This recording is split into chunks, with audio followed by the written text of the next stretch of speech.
Should be good. Technology. All right, everybody. Welcome back to another installment of the Switch, hosted by 52 Living Ideas. If you're part of the 52 Living Ideas community, and this is your first time listening to the Switch, welcome. I will introduce our guests in a second. I do like to open things with a quote, and for anybody who wants to go back and listen to the podcast portion of this, the podcast will start with the quote. So here we go. This is a quote from Seneca. The point is not to wish for adversities, but for the virtue that makes adversities bearable. And with that, I would like to introduce this week's guest on the Switch podcast, Dr. Mike Simpson. Mike, welcome. Thank you, man. Thanks for having me. I need to write that quote down because, as you know, I end my podcast with a quote. So I'm going to be stealing that one in the next couple of weeks. That's a good one. It's a great one. So before we get into some of the ideas I want to talk about, your podcast and some of the ideas that you routinely talk about, I want to talk first about your story, sort of get a little bit of where you came from, how you developed and grew up. And the way I usually frame it is, if you could divide your life into epochs, at the very least where I was then and where I am now, sure. How would you describe how you made that move, that transition? Great question. So I had even as a kid, I kind of had, that was kind of divided into, I would say, two separate epochs. One would be kind of the Los Angeles area epoch, which went up until I was around 10, 11 years old. And then, where I was very much a city kid, used to, going to the ocean very, very often, city streets, pavement, not a whole lot, I get lost in a vacant lot. I mean, literally that's the type of city kid I was. And, towards the end of my elementary school years, my dad, transferred and we moved to a little town called Tehachapi. And that's when kind of my, redneck epoch started. That I lived in this little tiny town. We had 500 people in our high school. My graduating class had 122 people. We had one stoplight in the whole town, and it only had red. It didn't have red, yellow, and green. It just flashed. And it was called the four-way. Like you would say, we'll meet at the four-way. It was a four-way. We had literally one four-way stop in town. No burger franchises, no store franchises, nothing. I mean, a small town America, where you could walk down the middle of the street with a .22 rifle over your shoulder and nobody would bat an eye, and go out and shoot rabbits and coyotes and everything else. And that was my second epoch, which kind of set me up for going into the Army as soon as I graduated high school, which was the next phase. And in 1984, I enlisted on a Ranger contract, right at 2 weeks out of high school. Went to Fort Benning, Georgia. Went to basic. Went to AIT, Airborne School. Shipped off to Savannah, Georgia, where I went to the Ranger Indoctrination Program. I spent 4 years there. So that was my next epoch. Then got out for a little bit and played around. I wasn't sure what I wanted to do. I thought about going into some type of federal law enforcement. I was in the SF Guard, and then we mobilized for Desert Shield, Desert Storm, but we didn't deploy. But I decided that it was time for my next epoch was to go back on active duty in the military. So as an 18 Charlie Special Forces demolitions sergeant, I went to 7th Special Forces Group, did that for a while, decided to cross over MOSs and become a medic, did that for a while, and then ultimately decided to go to medical school as I entered my next epoch, as you say, med school, residency in emergency medicine, and then back to Fort Bragg, assigned as an augmentee to the Joint Special Operations Command. And that was kind of my final military era, was doing my 6 years with them and my 5 deployments with them, and then ultimately retiring back here to Texas, so, which is my adopted home now. So. Nice. What would you say? So some of those are pretty major changes. I mean, they're all major changes, but some of those are major changes that a lot of people don't experience in their lives. Going from civilian right into, like you said, a Ranger contract. Like what was the biggest mind change there? What was the biggest thing in your world that shifted your perspective? I think I was, back then we didn't have the internet, so I had to depend on books, what I could find in the library. Hollywood fiction was pretty much my only basis for what military life was going to be like. So I kind of had a basic idea of what it was going to be, very, very disciplined, and shaved heads and reveille every morning and push-ups in the rain and all of that was kind of my vision. What I didn't know until after I'd been in the Ranger Battalion for about a year is that although the Ranger Battalion was very much true to my vision, the 1980s Army was not true to that vision, because it's, the 1980s Army was every weekend off, and sometimes you called your squad leader by their first name, and people had longer hair and put their hands in their pockets and things like that. But, my version of the Army, the fictitious version, was exactly what I was getting in Ranger Regiment. And I think in a way that kind of made it easier for me, because I'm like, well, this is what it's supposed to be like. Because I had actually over expectations of how militaristic and how difficult it was going to be in some ways. Not that it wasn't incredibly difficult at the time.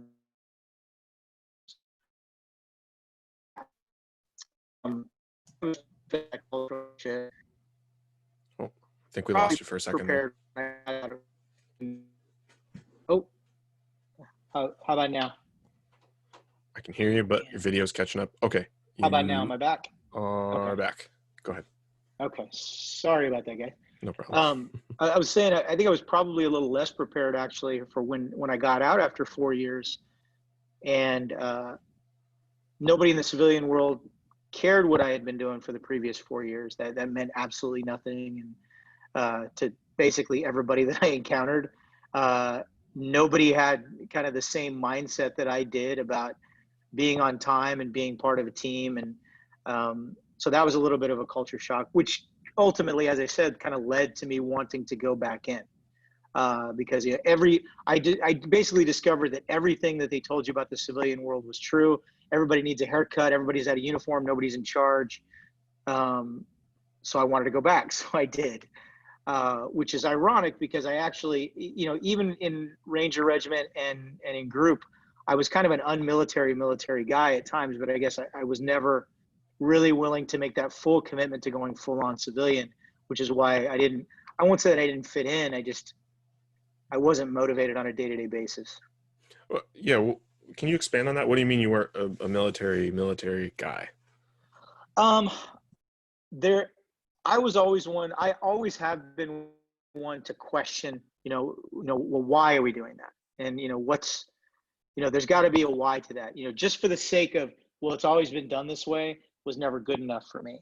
Just for the sake of, well, because the commander or the sergeant major says so. I was always the guy in the room, like, excuse me, I think there's a better way to do this. Excuse me, this is kind of stupid that we're standing out here shivering for no reason, when there's a building right there with heat. Why don't we go in there? And I even remember saying one time, I think I was still a buck sergeant at the time. I said, this whole getting up at 5:30 thing was kind of, they came up with that before we had electricity. We probably don't need to do that anymore. So I got a lot of weird looks for stuff like that. Cause I'm very much a why is it that way type of guy, which I think ultimately is what kind of drew me to medicine, is really understanding disease processes and pathophysiology and why things are the way they are. Why when I stub my toe, does 1.5 seconds later, I'm in excruciating pain, and then it continues to ache and throb for another 45 minutes. What's behind that? What is really behind that? Yeah. Why is there that delay? Yeah. So, then we got to talk about your spinal pathways and the delay and everything. It's, basically there's a little bit of phone tag going on, is I think the best way that I can say it. You have these things in your spinal thalamic tract called white rami communicantes, which are faster than gray rami communicantes. It gets a little bit confusing, and I don't want to try to tap dance my way through it, because I haven't had to recite it since my first or second year of med school. But the reason it keeps hurting is because of the healing process, and that's that's one of the things that's always fascinating. And it's something I'm actually doing a deep dive into now, because you guys will be the first to hear this. I'm actually looking at starting my own line of supplements. Oh, cool. So I'm looking carefully at healing processes and tissue damage, and what your body does right on its own without needing to be corrective, and what you can kind of help your body with to kind of alleviate some of that pain and help you to recover more quickly. Nice. Okay, cool. We'll definitely touch on some medical stuff. I have some questions for you. Not like, hey, look at this rash questions, but like Yeah, I get that a some, lot. yeah, I can imagine. Yeah. Okay, so let's talk about the intersection of being a Green Beret and practicing medicine. Where do you think those, like, what do you think your unique experience was there that, you know, your average doctor and your average Green Beret don't get? Give me the intersection of the Venn diagram. The intersection of the Venn diagram. I think for me, you know, I had already, when I went to the SF medic course, I had the advantage that I'd already been on operational detachment alpha for almost 4 years as a Charlie, as a demo guy. So I knew, you know, and my Ranger Battalion time before that. So I understood the operator lifestyle, the operator mindset. I kind of had, it was kind of a weird chain of circumstances that led me to even going to the medic course. I had a medic on my team at the time who was always telling me, hey, exactly what we talked about. You're a really inquisitive guy. You know, you're always looking for like next level thinking. You should go to the medic course because you'd enjoy it and it would challenge you. And I was always kind of like, well, yeah, it sounds cool. I don't know if I'm really interested or not. And what ultimately led to me going to the medic course was had some personal things going on, and I just wanted to get away from Fort Bragg and Fayetteville. And at that time, the SF medic course was in Fort Sam Houston, Texas. So that was kind of the best avenue for me to go. Is I can go to Fort Sam, I can hang out there for a year and then come back. So I did, and I didn't really know I wanted to be a medic until we did our very first hands-on trauma scenario exam with a role-playing patient. And I ran up to the patient, and in the first couple of seconds, I looked down at the patient and I said, "It's okay, man. I'm a medic. You're going to be all right." And just the power of those words and saying that out loud, I had this sudden feeling of responsibility and like, wow, this is a very powerful thing to be able to look at somebody who's suffering, even though this is in a fake scenario, and tell them that you're going to fix them. That's pretty major. And through the rest of the course, I carried that with me, what that felt like doing regular academic work, doing my clinicals and everything else. And more and more, I came to realize that although I loved being an operator, medicine really had a level of a calling for me. And I also knew, you know, I'm a little guy. I'm 5'6". I'm probably running about 175 right now, which is more than I should probably weigh. But I've always been a short, stocky guy. So keeping up has always been difficult. You know, doing things like obstacle courses that other guys can just run through. Obstacle courses are designed to piss off short guys. You know, road marching with heavy weights. You know, my stride isn't what other people's is. Running at a sprint or long distances is, you know, tends to be a little bit more challenging for me. So there were a lot of aspects of being an operator that were pretty challenging for me, especially when it came to the physical thing. The mental stuff and the fine motor skill stuff, like anything that had to do with shooting, land navigation, anything technical, no problem. I can do this all day long. So I knew that I needed to find, in order for me to be the best asset that I could to my team and to my unit and to the United States Army, I needed to find something that maximized where I was strong and to some extent at least kind of minimized where I wasn't as strong. And being a medic certainly did that. And early on, I had my eye on either going to PA school or medical school, because I knew, you know, whereas most people choose the path in special forces that I'm going to be a team sergeant and ultimately a sergeant major, or maybe I'm going to go to the warrant officer course and be a warrant. I had so much respect for the leaders on all the teams that I was on, guys like Kirk Kitchens and Ed Morrell, that I was like, man, I'm never going to be able to hold a candle to these guys leadership wise. I'm always going to be more of a technician. And for that reason, you know, going the medical route is always going to be a better thing for me. And I had a lot of encouragement from a lot of people in my chain of command and they said, we're finally getting to where these Venn diagrams kind of collide, in that, we need not just somebody who is proficient in emergency medicine, proficient in trauma medicine in the SOF community. We need somebody that on the first day they hit the ground, knowing how an operator thinks, knowing how units work, knowing our TTPs. Because typically somebody comes in as a physician, even though they have a residency in emergency medicine and they're well trained, it takes us about a year to get them trained up on kind of how things work. And then they might only have 6 months to a year left before they're gone. So we only get about 6 months of work out of them, realistically. And everyone in my chain of command was like, we need doctors that understand. And that's why everybody, through the battalion commander, through the group commander, when they signed off on paperwork for me to go, they looked me in the eye and they shook my hand and they said, you make sure you come back to the community, because you are what we need. We need somebody who is operational on day one, who understands this, who can jump right in and get the job done. And I think that was the huge advantage that I had going back to the SOF community is, ultimately, any physician who is in the SOF community, they care mostly about what kind of doctor you are. That's number one priority. They don't care how fast you can run. If you're a triathlon, if you've done eco challenges, if you shoot better than them, none of that matters. If you're going to be able to take care of patients matters. But that's also not going to matter if they have to explain every little thing to you and you can't integrate quickly. There was a lot of bonus stuff. I was a SF qualified, Ranger qualified, jump master, military free fall, a lot of other things. But ultimately, just because I had been around long enough to know the mindset, that also means that all the operators around me can kind of dial it down a notch and relax. I'm not somebody they have to babysit. I'm not gonna flag people with my weapon. I'm not gonna shoot myself in the foot. I'm not gonna walk into a tail rotor. These are all things that I've done before, so I don't need a lot of babysitting. And there were a couple of missions specifically where I could visibly see tension in someone's face, and then you were in group for 11 years. Oh, okay, we're good. Yeah, do what you want, So Nice. That makes a lot of sense. Yeah.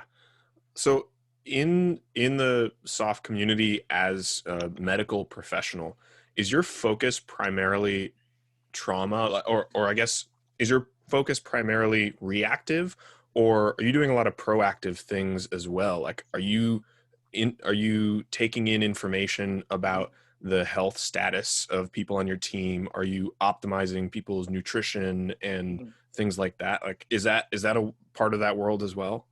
It's 100% part of that world. And I didn't have to deal as much with the garrison level proactive stuff because of the unique kind of augmentee position that I was in.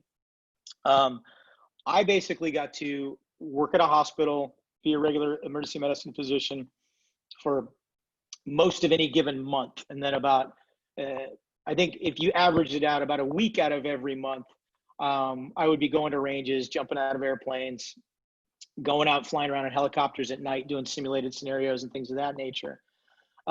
What I didn't have to deal with is the day-to-day running sick call in the morning, going to that pain in the ass staff meeting and give them our, this many people are delinquent on their dental, this many people are delinquent on their vision, this many people need yellow fever vaccine. I didn't have to deal with any of that. When I deployed forward, most of that stuff had been done for the people that I worked with pre-deployment. I did engage in a lot of kind of performance optimization, kind of carrying the baton from where it had already been handed off by their physician, by their physical therapist, nutritionist. We take, in modern SOF, we take all that very seriously. I would say a lot more seriously than we did in the 1980s. In the 1980s, we were very much old school, and now they are rightfully so treated like professional athletes. Like, these are the number of calories you need today. These are your micros, these are your macros. This is what we want you doing. This is what we want for your rest day right here. This is what we want you to do on a mission day so that you can still be optimized and perform on that mission, and everything else. So I did have a little bit of a hand in that, although I can say that most of the kind of the hard groundwork had been done for me. And a lot of what I was responsible for on deployment tended to be a little bit more reactive. If I would have been lazy about it, it would have been strictly reactive. But I enjoyed doing the other part of it, especially because I'd been a team medic before.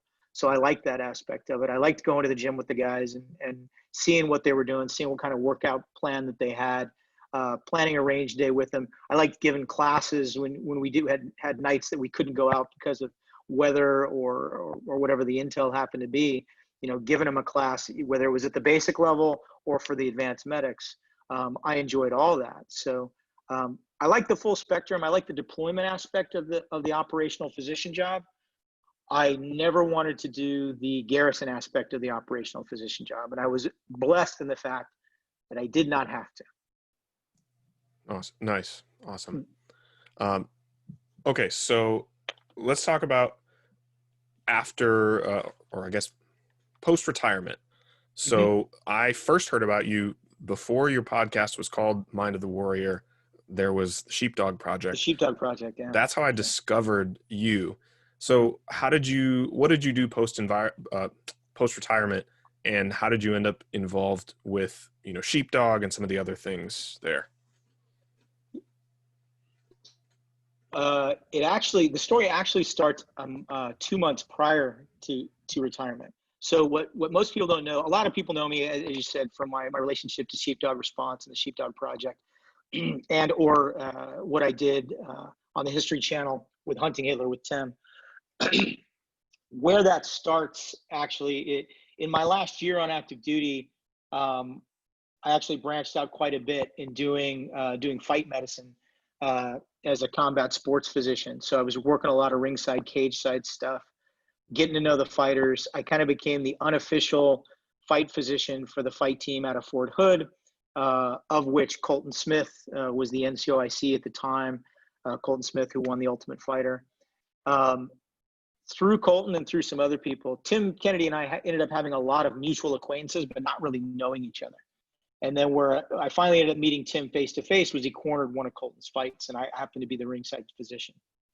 Fast forward a little bit, Tim and I ended up being social media friends, and he had finished the first season of Hunting Hitler, and he put out a message that they were looking for somebody to add to the cast, and there were a very specific list of requirements, a language requirement, some very specific skill set requirements that even for soft guys are kind of rare. And I sent him a text message and I said, I've got all these requirements, what's going on? And he said, shoot me an email with your resume at this email address. And I did. He forwarded it to the production company. And we could do a whole podcast just on that story, because actually they didn't want to hire me. It's kind of a funny story. So I got hired for that job on Hunting Hitler. And I actually filmed that during my last month on active duty. I was on active. When you see that, I'm actually on active duty in that whole first couple of episodes that I'm in. I had to file for OCONUS leave and get special permission and all kinds of other stuff.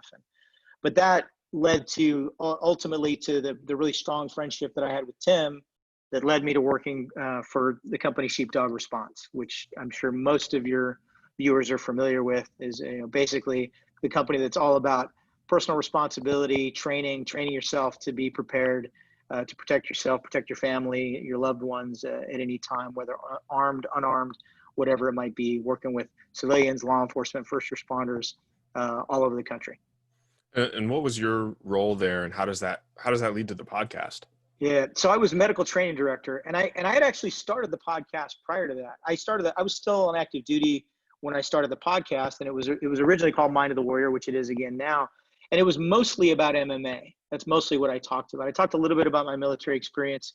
I interviewed Kelly Venden, who's a retired Delta Force Sergeant Major, was on the Commandancia Kurt Muse mission in Panama.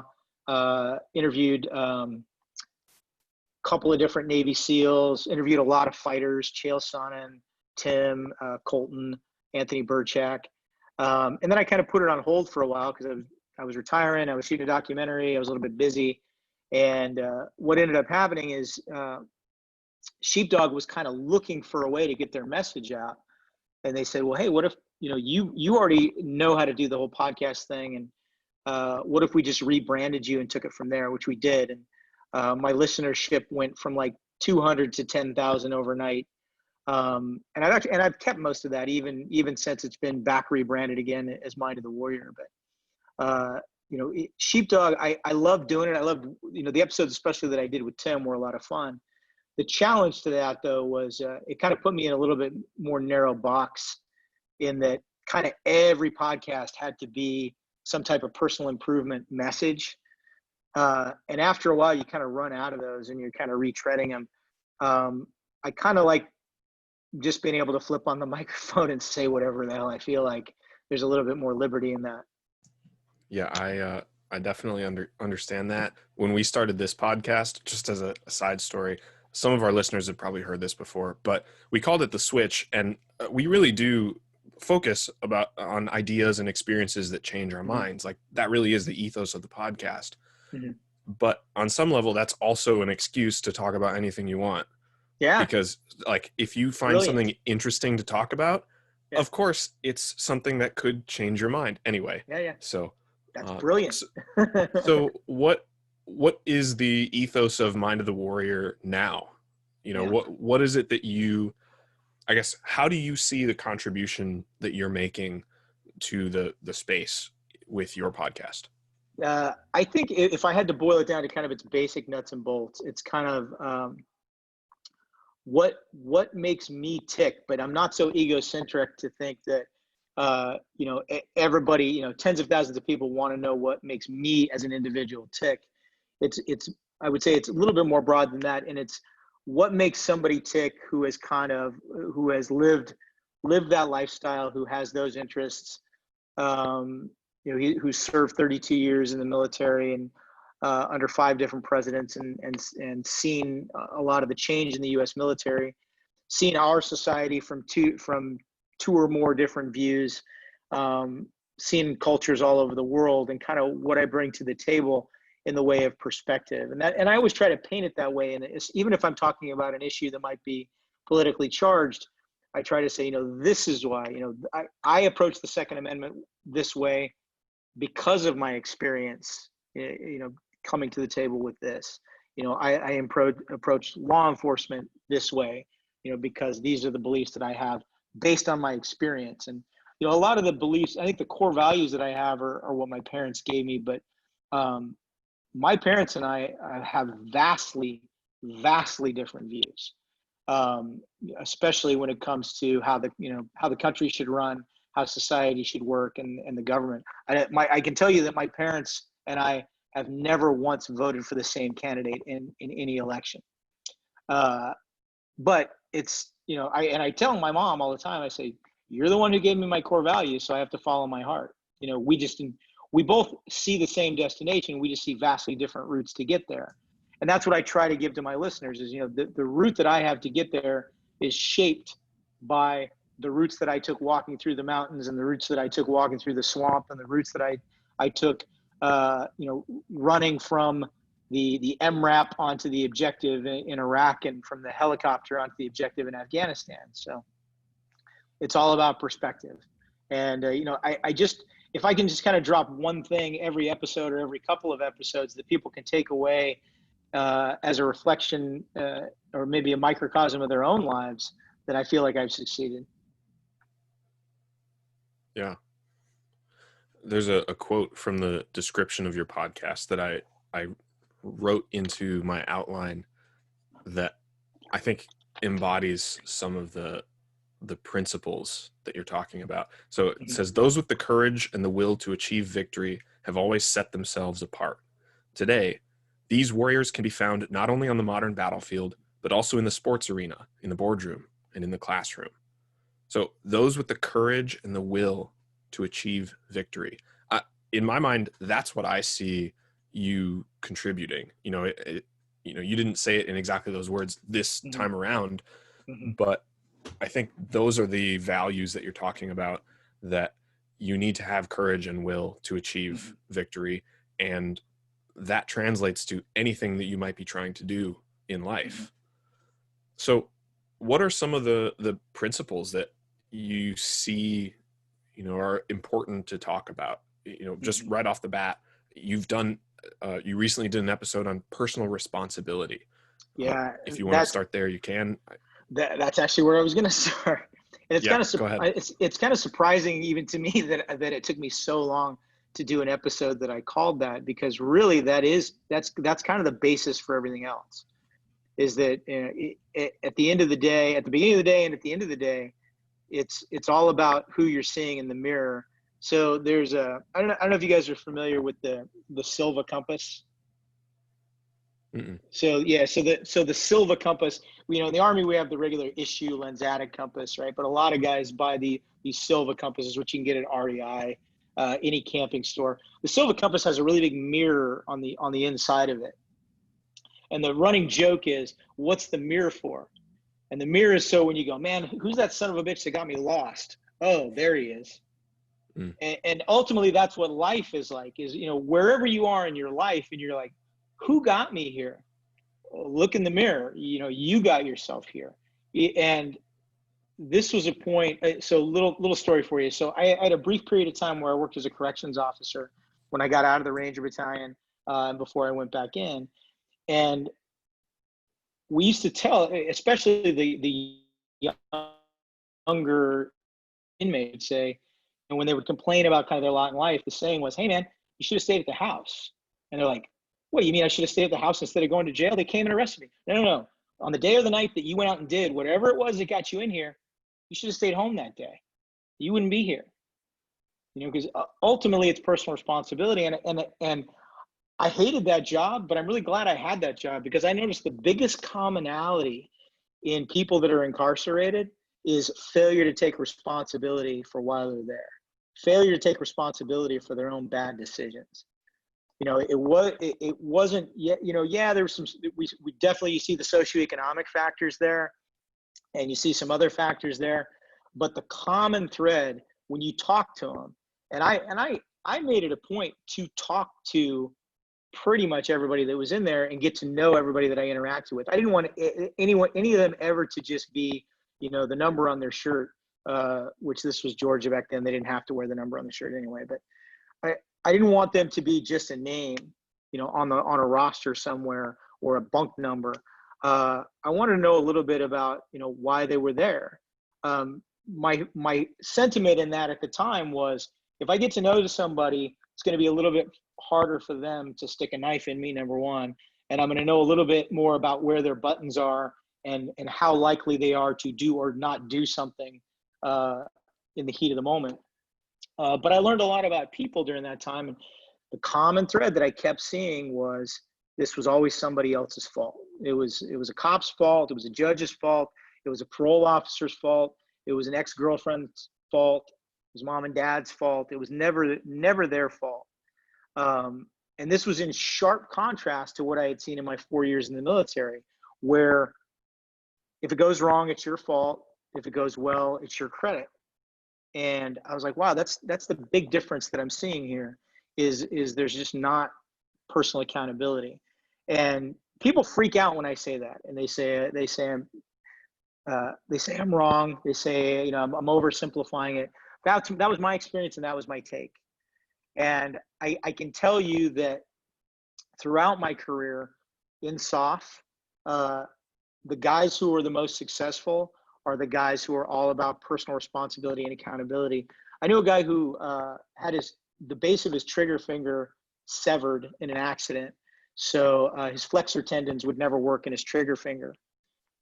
The day he got discharged from the hospital, he went to the range and fired 600 rounds with his left hand, just to see if he was going to be able to do it, so he could still be an operator. Because it wasn't about the idiot who was supposed to be holding the tailgate up and let it go and slammed his finger. It wasn't about, the fact that we shouldn't even have been out doing what we were doing anyway. We should have been back, because index was 2 hours before that. It wasn't about, well, they should just appreciate the kind of job that I've done in the past, and going forward, they should cut me some slack. To him, it was about, I'm going to have to keep up. I'm responsible for that.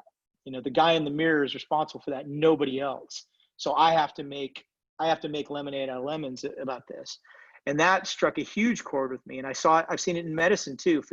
Physicians who aren't willing to accept the blame for their mistakes are oftentimes the ones that get sued for malpractice, and rightly so, because they're not, if they're trying to push off problems on a nurse who was only following a written order, or on the patient for not being compliant, that's not being a good physician. Parenting, same way. You have to instill that in your children, and ultimately you have to recognize that, to me, my kids are like a product that I put out there, and I have guaranteed that product literally has my name on it. It has my last name on it. So if that product gets out there and it's defective, it's my responsibility to do something about it. And that's just how I choose to live my life. Yeah, I mean, I'm totally on board with that. I think the major objection that I see from people who don't embody that is like, there are things in your life that are not under your control.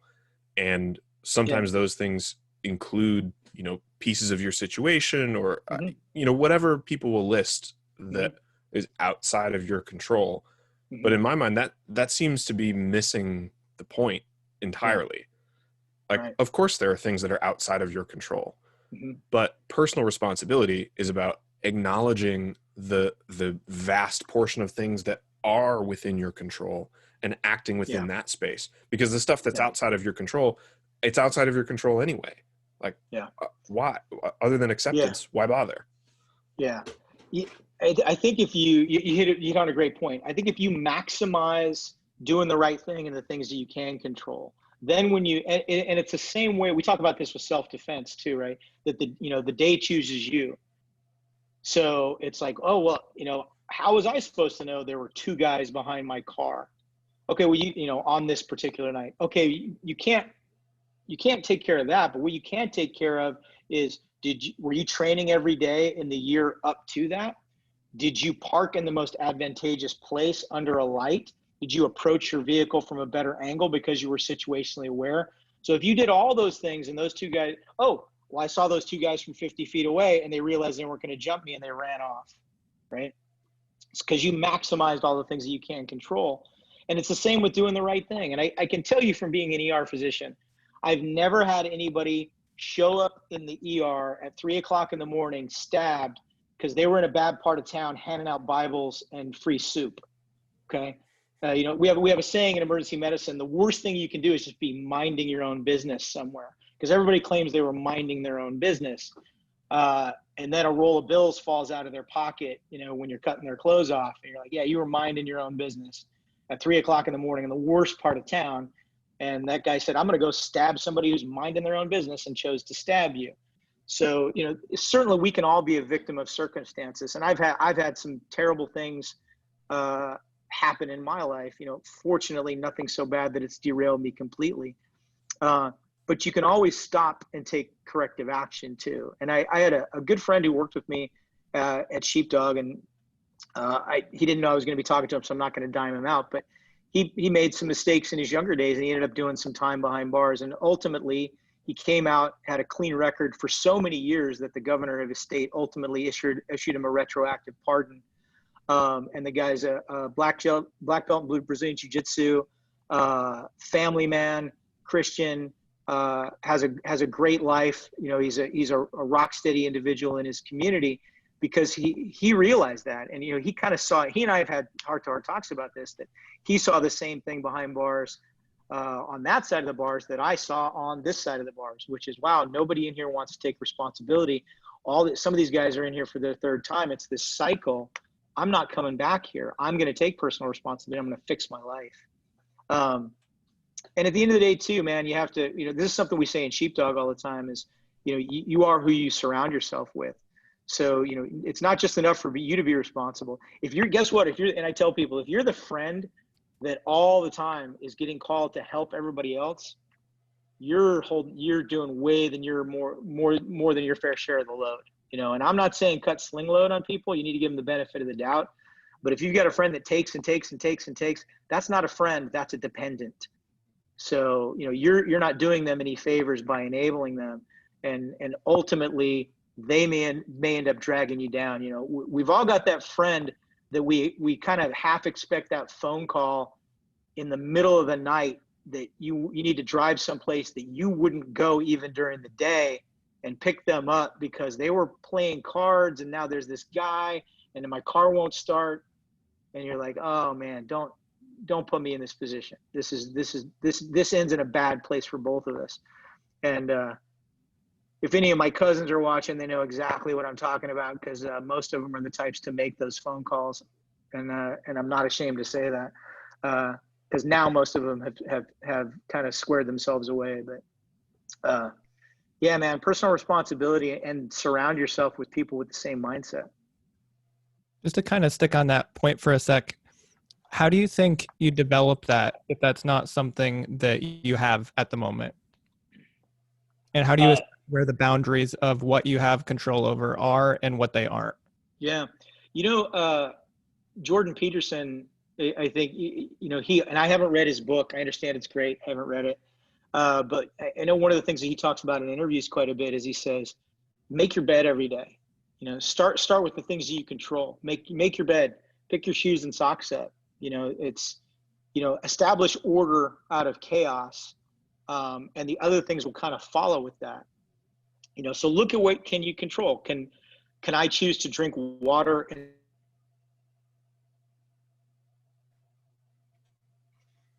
can I choose to eat chicken breast instead of a Big Mac? Yes, I absolutely can do that. Can I choose to do burpees instead of watch television? Yes, I can do that. You know, most of what I'm talking about here has to do with physical health, but that physical health is vastly important, and everything else kind of follows along with it. You know, can I choose to go to work in khakis and a polo instead of jeans and a t-shirt, even though my boss would kind of let me get away with either? Yeah, you can choose to do that. You know, can I choose to empty the dishwasher, even though normally my significant other does it? Yeah, you can do that. You know, can I choose to make my wife her coffee because she's answering emails? Yeah, you can do that. And these are all things that make your life better. And I'm a firm believer that the more that you kind of give of yourself to others, the more you feel that come back in return. You know, I'm not a big biblical person. I don't go to church, but I know it says that in the Bible in not so many words. So I think making these small changes where you're responsible for yourself, you make a little bit of effort to give to others. And when you show people that you're the type of people, or you're the type of person rather, that is good and rewarding to be around, not just in the physical sense. You know, I'm not talking about lending everybody $5, but you're pleasant to be around and you're engaging and you care with people and you look them in the eye and you really listen to what they have to say, not wait for your turn to talk. Then there are people that are going to want to be around you, and that's going to attract more positivity. And that's going to help you kind of spot the people that are fake and not worth your time as well. You know, I have a very small group of people that I hang around with. And even the people that I do hang around with, mostly it's my wife and I. We don't get out a whole lot. You know, we don't plan weekend stuff, you know, with other couples and stuff, other families necessarily. When I do stuff with the group that I'm close to, it's always, you know, generally positive stuff. We're not lighting a bonfire and getting shit-faced, although there's nothing wrong with that. You know, usually it's involving something that's going to better all of us in some way. You know, whether that's doing a workout together, going to the range together, getting together and helping out one of our friends who needs, you know, a barn raised or whatever it might be. So, you know, these are choices that you make. You know, it's people give you their resume whether they know it or not. Usually within the first hour or so that you know them, and you need to pay close attention to that. There's a saying that I heard when I was filming Hunting Hitler, and it was Noah Liebelt was the sound guy on that, and he said this. He said that there's three kinds of friends: for a reason, for a season, and for a lifetime. So, you know, friends for a reason is, well, this is the guy that I go fishing with, right? Friends for a season is, well, I live next door to this guy for a year, or I went to school with him for a year. And then there's the third are the ones you should really be paying attention to. You know, the ones that are your friends for a lifetime.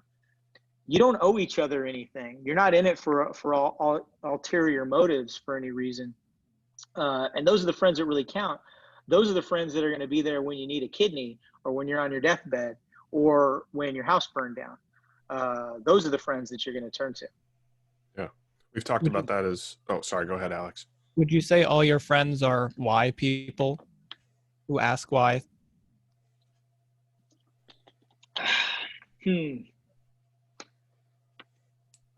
I don't know if I've never put into those words before.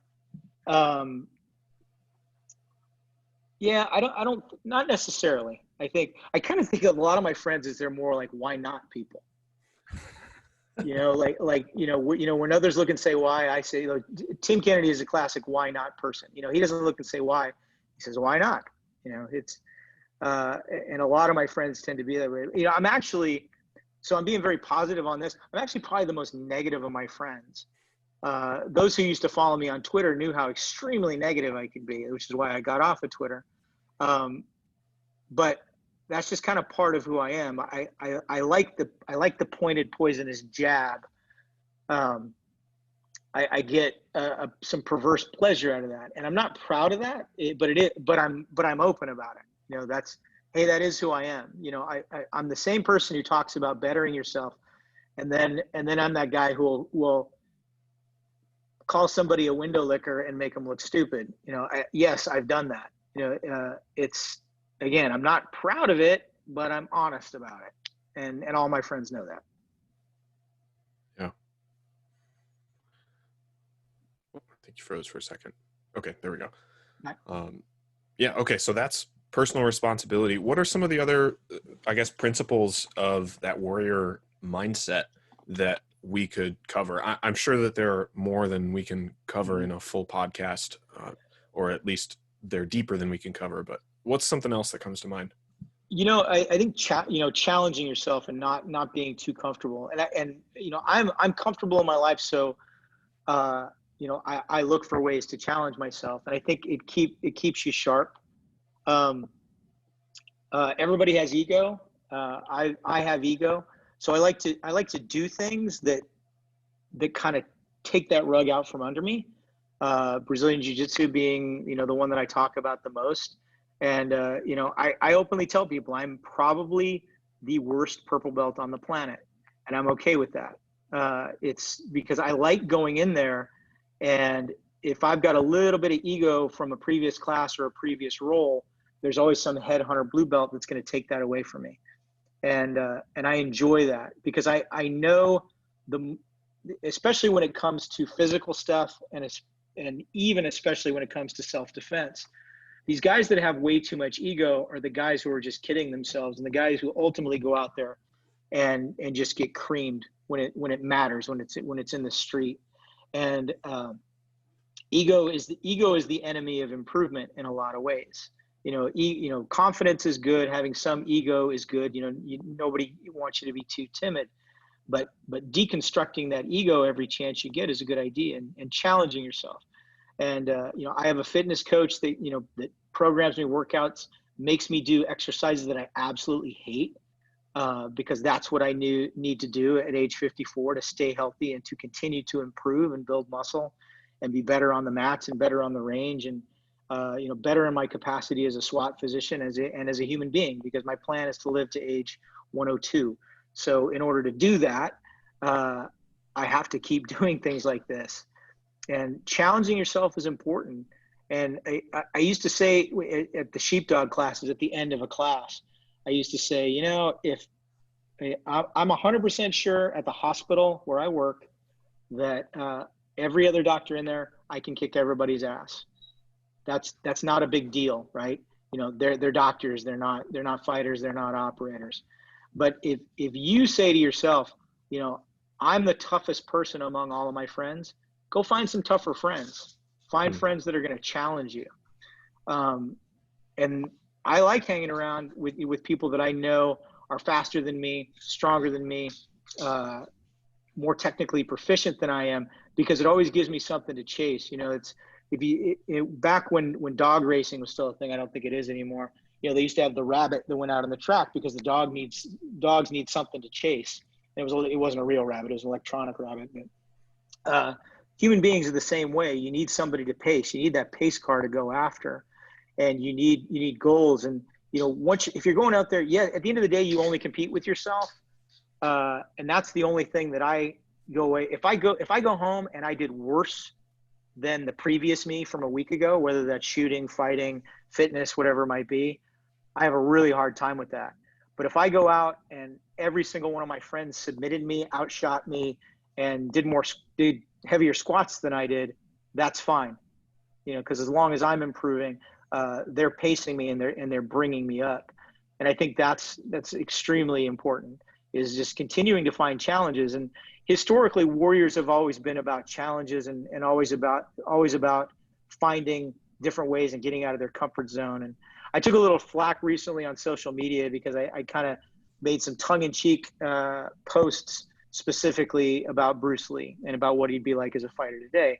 And some people took that as disrespect towards Bruce Lee, and it absolutely wasn't. And I think, I'm not going to pretend to speak for him, but I think if he were alive, he would have agreed with what I said, in that, the people that look at who he was, say 1 week before his death, and say that person could beat up anybody today, they're kind of missing out on what his ethos was, which is continue to improve, continue to evolve, continue to find new ways to challenge yourself, continue to pressure test everything you do.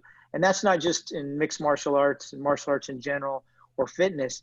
It's in everything. It's in your business. Pressure test what you're going to do before you go out there and do it. You study for an exam, right? You don't just read the book and then you try to see if you can read it, right? Whether you can flashcards or whatever that might be. That's pressure testing.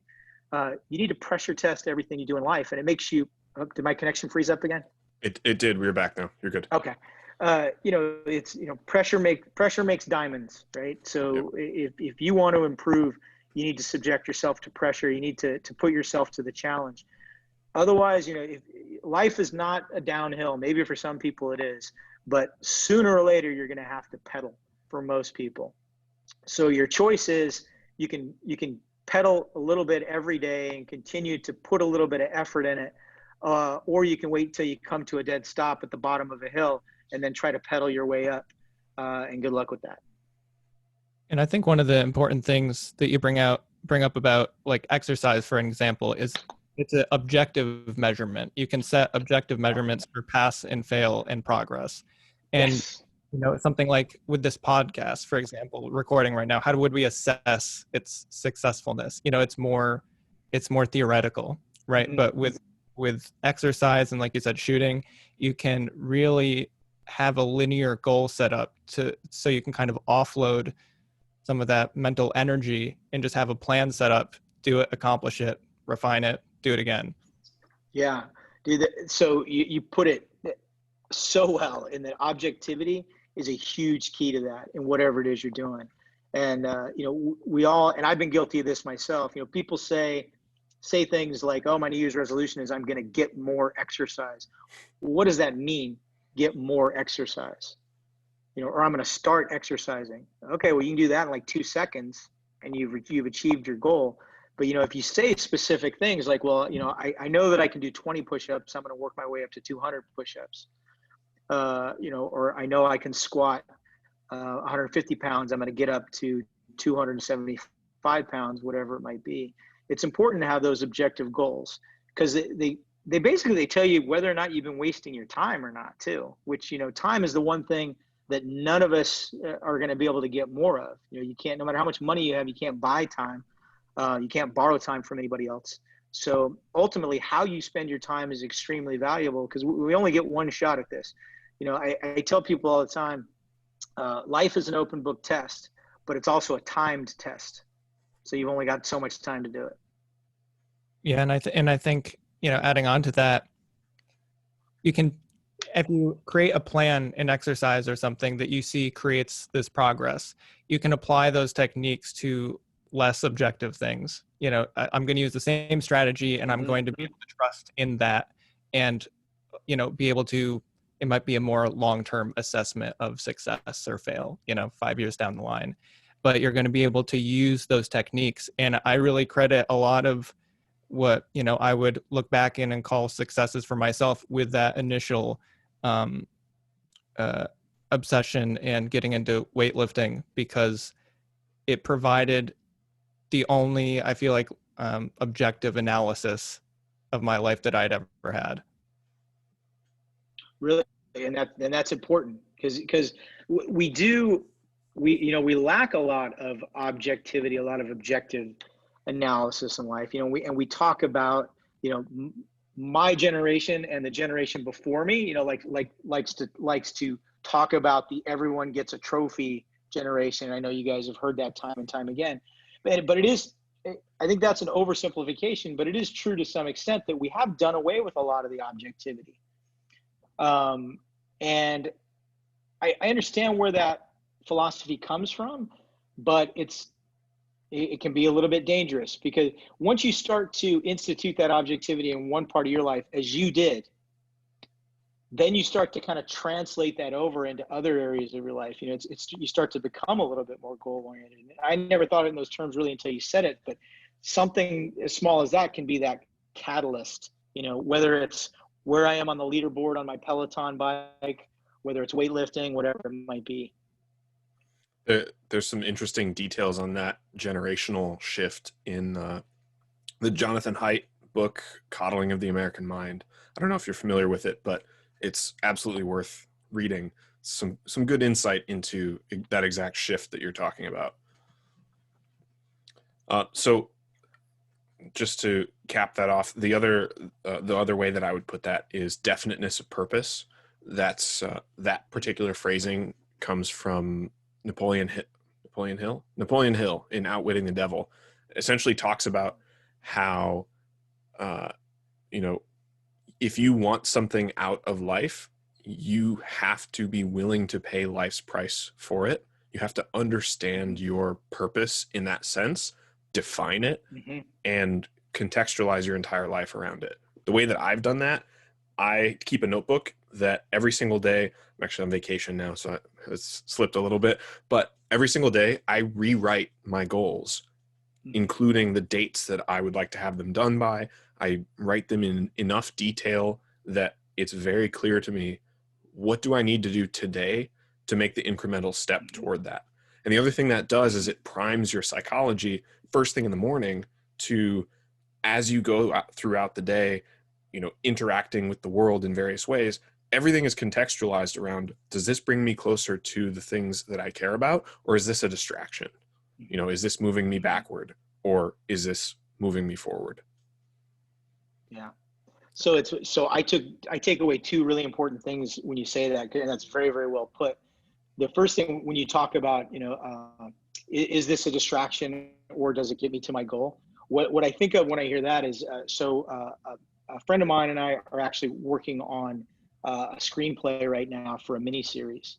And that's one thing that he's taught me about script writing is every scene should be moving the story forward. In that, you can't just have some worthless scene because it's cool, two guys talking and jets are flying by just because jets are flying. Did we need that? Why do we need to establish that jets are flying by? Something like that.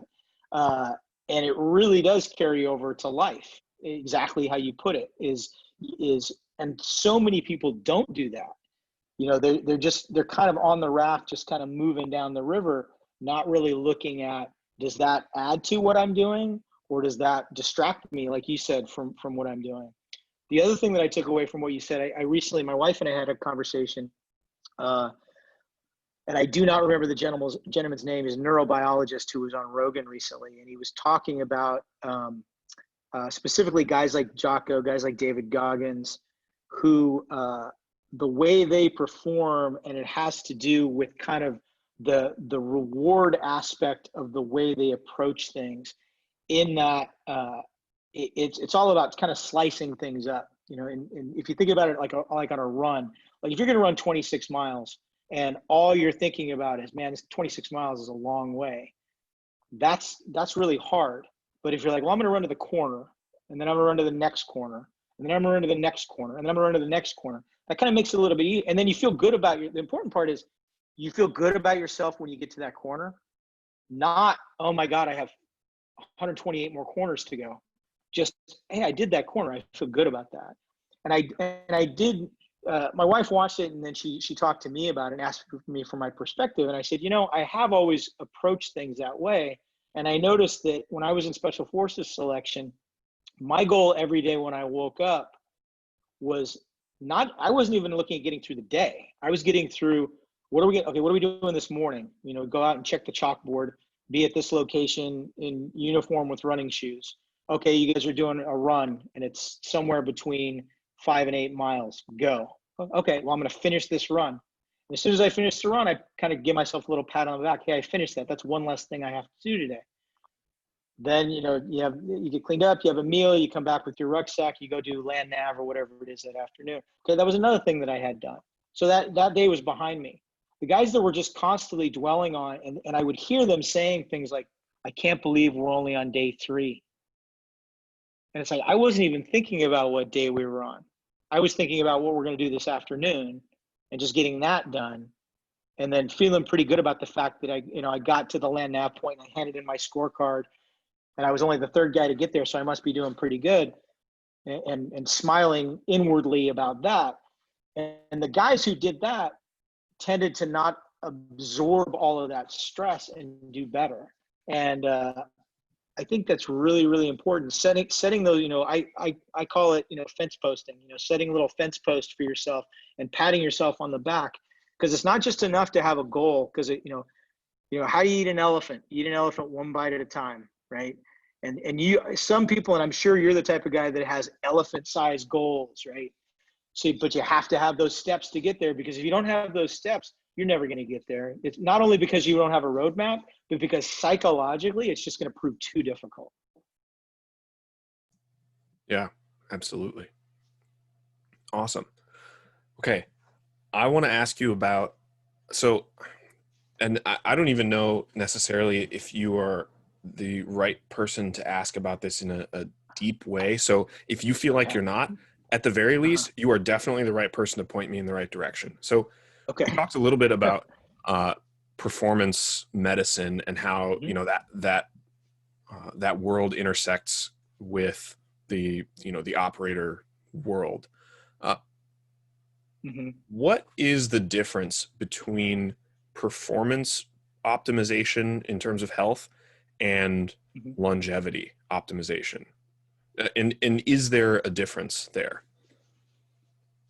There can be a difference there. So longevity optimization. So I'll give you an example from my own experience. So performance optimization is if I'm going to perform on target and keep up with everybody else. I need to be doing, number one, I need to be doing a very specific exercise profile as far as what exercises I'm doing, for both strength and cardiovascular fitness. And then I need to also be running through that profile, that full mission profile, kind of duplicated in training, in that I'm wearing full kit, I'm wearing the helmet, I'm wearing my NVGs, I'm wearing my aid bag at night under limited visibility, as close as possible to simulating mission conditions. And I am stressing my body to do that, because that's how I'm going to figure out how to adjust this, how to cinch up that, what my body can and can't do when it comes to approaching an obstacle or a situation. So that's performance optimization, right? Is that longevity optimization? Well, I've got 2 herniated discs in my neck that would say, no, that is not longevity optimization. Because I know that the reason I have herniated discs in my neck is from repeated axial loading and repetitive trauma in the form of a helmet with night vision goggles on it. I know that's why. So yeah, that's going to affect my longevity. I have, because of that, I have nerve impingement. I have nerve damage because of impingement in both of my elbows, nerve damage because of my neck. I've got some horrendous things going on in my lower back and knees, that on the road to performance optimization, I sacrificed some longevity optimization. Now, that being said, we know more about that today than we did in 1984. So a lot of those mistakes are not made in the same way. So whereas the two looked like this, longevity optimization and performance optimization looked like this in 1984, they look a little bit more like this now. Okay. Will they ever be like this? Honestly, I don't know. It's kind of difficult to get there. And I think that's true for any professional athlete as well, because, you know, for a lineman to come off the line explosively, and smack into his counterpart with all those foot-pounds of force, he has to do some things to his body that are going to affect him longevity-wise. But you'll notice that the athletes, the professional athletes who do the best longevity-wise, and his name escapes me. Did you guys watch the Titan games at all? No. So the Titan games, the Rock hosts it, and in the early part of the season, they had a guy on there. He's a former Pro Bowler football player, and you look at him on that show, he physically doesn't look anything like the way he did when he played. And that's smart, because now he has kind of transitioned from performance optimization as a football player to a little bit of performance optimization because he's on this show that's kind of like a cooler version of American Gladiators, and also longevity optimization. So the professional athletes that do the best longevity wise are the ones that kind of recognize that and go through a little bit of a transformation when they get out. And I certainly have. I don't run anymore at all, because I've kind of checked that block. I've kind of put on enough miles on, and what I do fitness wise is more about longevity, durability, preventing injury, strengthening myself in ways that that gear specifically into my chosen pastime, which is Brazilian Jiu-Jitsu, so that I can do that without getting hurt. Now, if I were gonna fight MMA, I would have to do some transitions to a higher level of cardio, a lot of neck strengthening stuff, so that I wouldn't get knocked out. I'd have to have a lot more explosive power on my legs, but those would all take a toll on my body in different ways. Yeah, interesting. Okay, so this is a good start to the conversation. This is a conversation that Alex and I have had in private before that I want to expand into the podcast. Oh, real quick, I just want to point out, this isn't a paid plug, but I just want to point out for everybody, this is Zevia. This is sugar-free. I'm not drinking crap. Good, great. Yeah, that's not a paid endorsement. Yeah. So I lost my train of thought. No, I'm good. Sorry, back. man, I got you off track. It's okay. Okay. So this is a conversation that Alex and I have had before. There are obviously certain things that are antithetical, right? Like you mentioned, if you want to fight in MMA, you have to do certain, you said neck strengthening and explosive power things that in the long term may have negative effects on your health from a longevity perspective. And obviously there are certain things that cross over. For example, in my mind, I think of vitamin D levels off the bat. There's no, as far as I understand, there would be no detriment to either performance or longevity by making sure that you're vitamin D sufficient.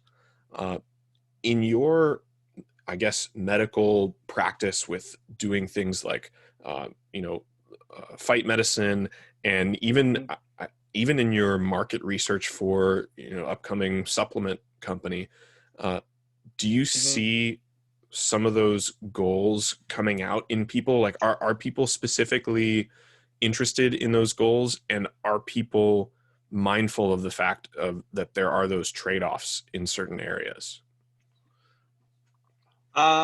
Yes and no. Youth doesn't care. People told, I had senior NCOs telling me when I was an E5 sergeant in Ranger Battalion about what I was doing to my body. But when you're young and healing feels different, you tend not to care. I think people are a little bit more aware of it now. I think because of the criticism, I think number one, so out of the conflict that we just finished, guys stayed in a lot longer. It's guys were on teams as operators, as graybeards, which was not something that we saw back in the 80s and 90s. Those guys were a rarity. But as a multi year war drug on, guys didn't want to get out. Guys didn't want to leave their teams. So they tended to hang on to that a little bit longer. So that caused them, a lot of them did some of their own research. That caused units to do their own research, and the military to look at performance optimization and longevity optimization as kind of and how they could coexist. So some changes were made. As I said, they went from there to here. I do want to talk about, when you talk about things like vitamin D levels and things of that nature, when we're talking about homeostatic optimization, that tends to be, those lines are a lot closer together. I mean, and probably overlap 90%. It's, there is a potassium level that you want, there is a calcium level that you want, and a sodium level that you want. And it's always in your body's best interest to keep it there, right? Aside from the bullshit that you'll hear the snake oil salesman tell you about where your pH value needs to be to prevent cancer, which is complete horseshit. Because if I drink an entire bottle of hydrogen peroxide, after I throw up, my body's going to neutralize the pH change in the matter of about 5 minutes. So it really doesn't matter. No one should ever drink a bottle of hydrogen peroxide. It will kill you. Don't do that. You won't get cancer. But homeostatically, yeah, you won't get cancer. True. You'll die for a whole other reason. At the cellular level, because the cell doesn't know. At the cellular level, that whether it's a myocyte, whether it's a glomeruli, whether it's the islets of Langerhans, whatever it might be, it has no idea. Am I on a helicopter getting shot at, or am I in a rocking chair, at age 78? It doesn't know. So, at the cellular level, good diet is good diet. Now where that kind of crosses over at the metabolic level, and again, this illustrates the point that you and I were making. Do I need to drink an energy drink for some performance optimization, knowing that my kidneys aren't very happy about it? Things of that nature. Because I'm sleep deprived because that is part of performance in this training evolution or in this mission set, that I have to be sleep deprived. So how am I going to optimize performance? But like anything, man, it's, you pay now or you pay later, right? So you get enough sleep now, or, it's, you're chopping, I like to say to people, you're chopping telomeres off, man. So, once you run out of telomeres, you can't reproduce your cells anymore. So, I don't know how many telomeres I've chopped off, probably a few. So, but I'm trying to make up for that now by not doing the things that I might have thought were a good idea 15, 20 years ago. Slow the chopping. Yeah. Yeah. It seems to me like it makes sense that like a lot of optimization is that kind of homeostatic idea, right? It seems to me like the place where it seems like it would really start to diverge would be when you include pharmaceuticals. Pharmaceuticals can make a huge impact on it. So, and that's why, not to plug it yet, because I'm still in the development stage, but, that was one of the things that I looked at, because specifically the supplements that I want to get out there are for guys like me. So it'll be, 40 and over, guys who maybe it's time to pay the piper because they had some performance optimization when they were younger, and they still want some level of performance optimization, but now they were able to get away with this then. They need to be a little bit more like this now. So that's where I'm looking at, restorative stuff, healing stuff, again, helping your body's healing process where it needs it. And, maybe trying to tamp down those areas where your body tends to overreact and cause cytokine interleukin release and cause noxious stimuli and cause you to have that pain in your joints or whatever it might be. So, I'm looking at stuff that's scientifically based, and I think can help people, guys like me, again, who want to continue to be active, want to get out there and shoot, move, communicate, and do all the stuff that they did before, and to help them because quite frankly, it's there, the country and western song, I'm not as good as I once was, but I'm as good once as I ever was. Yeah, that's kind of a true statement. You know, I can go out there and do a training evolution and sprint through it and keep up. And whereas the other guys can go, wait, let's do one more. I'm kind of wiped for the day, right? That's it for me because my recovery time is a little bit longer. So I think that's where guys who are in my age bracket and kind of live in a similar lifestyle can benefit is by helping them with their recovery, helping them get that little kick in the pants to get started, helping them recover, helping them to sleep, and help them to have kind of overall homeostasis and wellness going forward. Because, you know, we all deserve at least a shot at getting to triple digits. Yeah. Nice. So we're, man, there are so many things that I want to hit on this podcast. We're getting close on time, at least. Because I'm so long-winded. No, I mean, it's because there's so much interesting stuff to talk about. You know what? In the spirit of, well, so we were talking before the podcast about the episode of your podcast that you did with your wife, excuse me, on marriage and relationships. Can you talk a little bit about sort of what were the main points there, the main takeaways? And obviously, you know, people should go listen to that podcast if they want to hear the whole thing.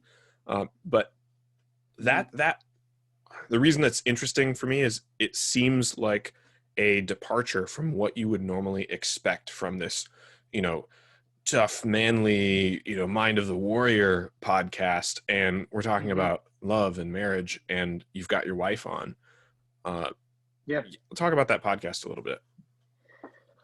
Yeah. So I was really, really happy that Denise agreed to do it, you know, because, you know, she is everything that I am is because of her. And I can say that completely and honestly. You know, she's a life and leadership coach, and she's my life and leadership coach. So, you know, she has shown me so much about myself and things that I didn't know or couldn't verbalize from, you know, my life before she came into it, that I had accomplished things, but I didn't really know how I got there. And she's been able to kind of put the microscope on that and say, this is how you got there, because, you know, you approached it in this way. And it's really helped me moving forward. I think my headphones are going out. Had she not been with me in the transitional phase of me retiring from the military, I think I probably would have fallen apart completely. But, you know, she was instrumental in helping me with that. Is my sound still good? Okay, because I'm getting a little warning beep in my pods here. But really, the things that we talked about, and, you know, the number one thing, and again, this is something she taught me, is you have to be a complete person in order to enter a relationship and give of yourself in that relationship and get out of that relationship what you want. If you're an incomplete person and you're looking to be a complete person by entering a relationship, you're not good. You're not doing yourself any good. And you're not doing the other person any good. And you have to release them. You know, her words in her wedding vows to me, and her words to me in reaffirmation all the time, is that I'm not responsible for her happiness and she's not responsible for my happiness. You know, you have to be happy on your own, and then you can be in a happy relationship with somebody else who is also happy on their own. You know, one person can't be propping the other up, and it's a partnership. The best piece of marriage advice I think I ever got from anybody was a surgeon that I was deployed with, who'd been he was married, had 3 kids, and, you know, unlike most people in the military, he'd never had a divorce and had an exceptionally happy marriage. I said, what do you think your secret is? And he said, well, I'll tell you. He said, you're not most people think of marriage as 2 boats that kind of meet out in the ocean and sail along beside each other. And he goes, but when the seas get rough, you can get separated. He goes, and that's not what marriage is about. He goes, one of you can see a shiny object over there and steer away. That's not what marriage is about. He said, you got to be in one boat. He said, you're in the boat together. And he said, and I'll tell you what else, you can't be fighting over the rudder either. One of you can, he goes, I'm not saying one person or the other has to have their hand on the rudder, but only one can have their hand on the rudder at a time. And he said, you know, and that's, you know, we've prioritized a lot of things with me on the rudder, you know, going to medical school, going to surgical residency, being in the unit, you know, coming to Fort Bragg. He goes, There's times when it's my wife's turn on the rudder, and he goes, you can't be complaining about whose turn it is on the rudder. You have to both agree that person's turn is on the rudder, and that's just the way things work. And I really took that to heart, and I shared that with Denise, and that's the way that we've looked at our marriage and kind of the direction and how things go. And I'm just incredibly blessed that she's in my life and puts up with me, I think is in a nutshell. Amazing. Yeah. And again, I recommend that podcast to anybody who is even remotely interested in understanding, what a relationship should be. It's, yeah. Okay. So the last thing that I really want to hit before we move on to the off topic and audience questions is about stories and data. One of the things that makes your podcast unique in my mind is that you have a very deliberate and articulate way of separating stories and data, specifically with hot topics in the news. Things like COVID, masks, hydroxychloroquine, various responses. Is the economy important? Is it important to quarantine? Things like the Second Amendment, do certain death counts matter? Do certain crime statistics matter? And police violence, again, do certain statistics matter and do they not? And so we don't necessarily need to hit the object level of any of those topics. You're welcome to if you want, but I want to ask you about your approach to understanding topics like that. How is it that you pull out the important pieces when there's so much storytelling happening that doesn't always match up with data? Yeah.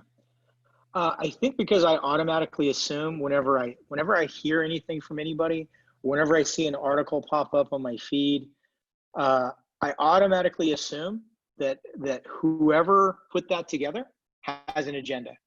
Whether it's agenda that coincides with mine or not, I don't care. I assume that they have an agenda. So I try to cross-reference everything that they say in there and break it down and look at the actual numbers. And I try whenever possible to go to the most reliable sources that I can, and you brought up the example of the gun statistics. I go to the FBI database and I look at the actual numbers, because I hear a lot of things thrown around, a number that I don't think I talked about on that particular episode is the number of how many guns get used in the prevention of crime per year. And the reason is because nobody can validate it. It's, there's crazy numbers out there and nobody's ever been able to validate it. But another crazy number that's out there that gets thrown around all the time is if you have a gun in the home, you're 3 times more likely to be shot with your own gun, which was never said, and that's not backed up by any statistic. So I did a deep dive into kind of where that came from. And basically it's all about, because I'm a physician, because I'm a scientist, to me, I'm all about what were the variables? What were the confounders in that? Did they take into account X? Did they take into account Y?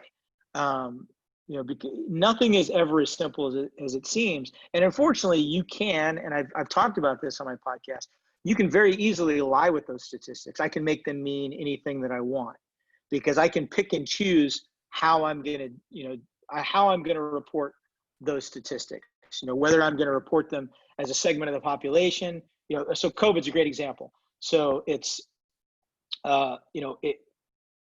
is the number of deaths important as raw data? Well, yeah.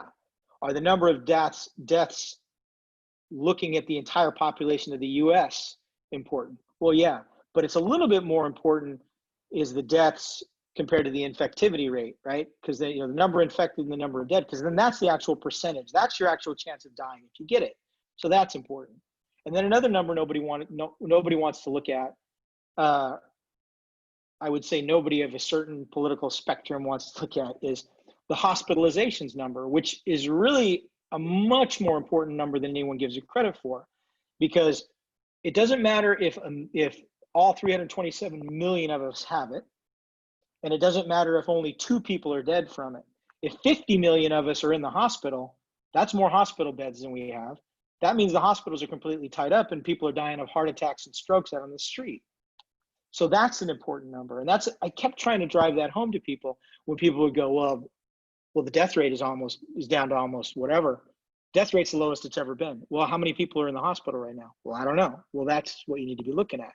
And people on the other side of the spectrum were like, look at all these new cases. We've had an explosion of new cases. Yeah, but the explosion of new cases was in the age demographic from 25 to 35, and almost none of them, at least initially, are in the hospital. Now, in a week, when they go home and give it to all their extended relatives, yeah, then we're going to have a problem. So you have to look at the numbers for what they are. You have to look at confounding variables. And I try not to look at anecdotal stuff, and we're all guilty of it because we all look at our own experiences, right? And I can tell you there are things that I do in my medical practice that might not be supported by really, really strong data, but it's like, but you know what? I always do it and it always works.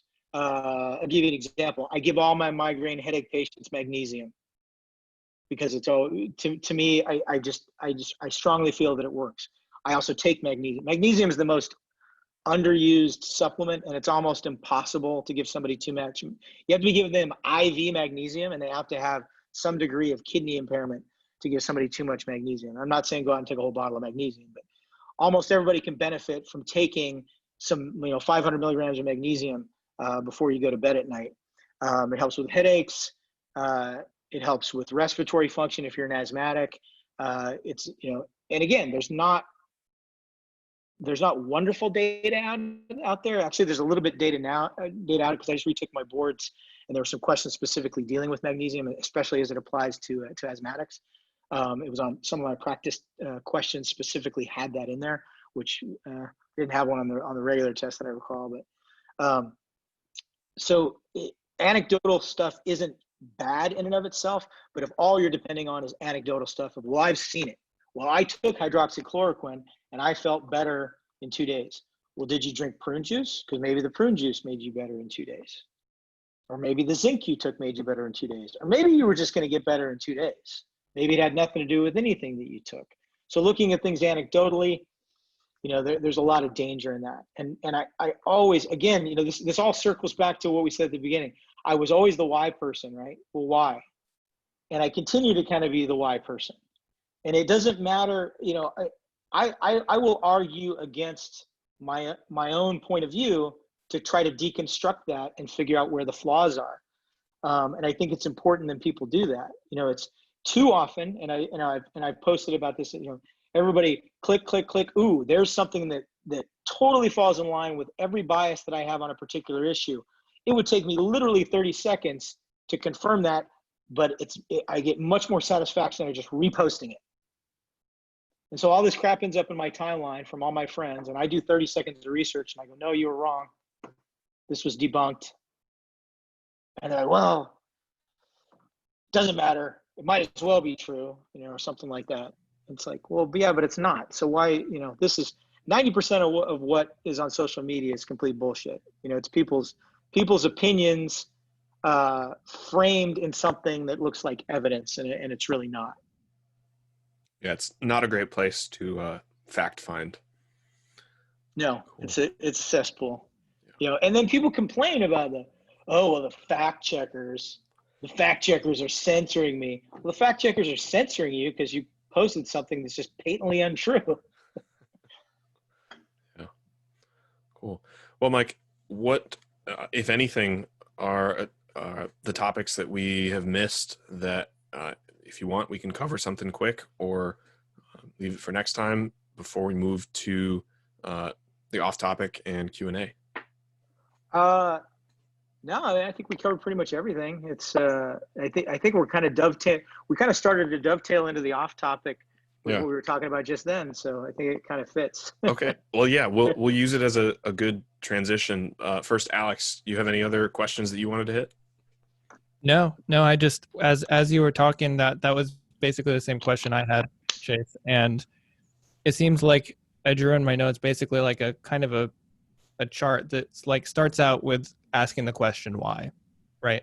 So that could just be the curiosity at its core, right? And then it goes to the level of what you were just discussing. Okay, how do I assess the answers I'm getting for this question? How do I sort through the validity of these things? And then it goes through that chain and then down to, okay, now how do I act? What do I do to act on that? And how do I incorporate that into my life? And that just kind of the cycle. And it seems like that's, if somebody doesn't have that initial why, that's a huge hurdle in this chain. You know, if they're not asking the question, they don't get to those other steps. So, or at least not consciously. So, Exactly yeah, right. I wanted to point out. Nice. Yeah, brilliant. All right. Well, for anybody who is not familiar with our podcast, we do at the end like to ask our guests for a topic. We like to call this the off topic. Typically, it can be either something, you know, heavy and serious or lighthearted and fun. It's an opportunity for our guests to bring in a topic that's not directly related to the main things that we're talking about.